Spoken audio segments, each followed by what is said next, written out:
బంగారం ధరలు వరుసగా రెండో రోజు పెరిగాయి. అయితే ఈసారి స్వల్పంగా పెరిగాయి. పశ్చిమాసియాలో పరిస్థితులు మళ్లీ వేడెక్కడంతో బంగారం ధరలు తగ్గుతాయని ఆశించిన కొనుగోలుదారులకు నిరాశ ఎదురైంది. అమెరికా, ఇరాన్ మధ్య మళ్లీ మొదలైన ఉద్రిక్తతలు, అంతర్జాతీయ మార్కెట్లో కొనసాగుతున్న అనిశ్చితి కారణంగా ఇన్వెస్టర్లు సురక్షిత పెట్టుబడిగా భావించే పసిడి వైపు మొగ్గు చూపారు. శుక్రవారం బులియన్ మార్కెట్లో బంగారం ధరలు స్వల్పంగా పెరిగాయి.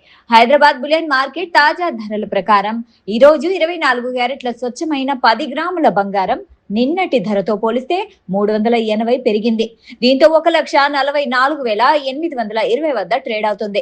22 క్యారెట్ల 10 గ్రాముల బంగారం నిన్నటితో పోలిస్తే 350 పెరగగా ప్రస్తుతం 1,32,750 వద్ద కొనసాగుతోంది.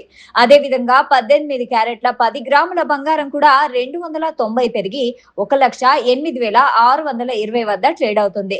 వెండి ధరల్లో మాత్రం ఈ రోజు ఎలాంటి మార్పు నమోదు కాలేదు. ప్రస్తుతం హైదరాబాద్ బులియన్ మార్కెట్ లో కిలో వెండి 2,45,000 వద్ద స్థిరంగా కొనసాగుతుంది. 2 రోజుల నుంచి వెండి స్థిరంగా కొనసాగుతూ ఉండడం గమనార్హం. అటు అంతర్జాతీయ మార్కెట్ ను పరిశీలిస్తే సింగపూర్ లోను బంగారం ధరలు పెరిగాయి. ఈ రోజు అక్కడ 10 గ్రాముల బంగారం ధర భారత కరెన్సీ ప్రకారం 1,34,012గా నమోదైంది. నిన్నటి ధరతో పోలిస్తే అక్కడ గణనీయమైన పెరుగుదల కనిపించింది. దుబాయ్ బంగారం మార్కెట్ లో కూడా రేట్స్ పెరిగాయి. అక్కడ ప్రస్తుతం 10 గ్రాముల బంగారం ధర భారత కరెన్సీ ప్రకారం 1,29,050గా ఉంది. నిన్నటి ధరతో పోలిస్తే 2,790 పెరిగింది. సాక్షి టీవీ ప్రసారాలను నిలిపివేయటం చట్టరీత్యా నేరం. సాక్షి టీవీ ప్రసారాల కోసం మీ స్థానిక కేబుల్ ఆపరేటర్ను వెంటనే సంప్రదించండి. DTH లో, ఇంటర్నెట్ లో కూడా సాక్షి టీవీ ప్రసారాలను వీక్షించవచ్చు.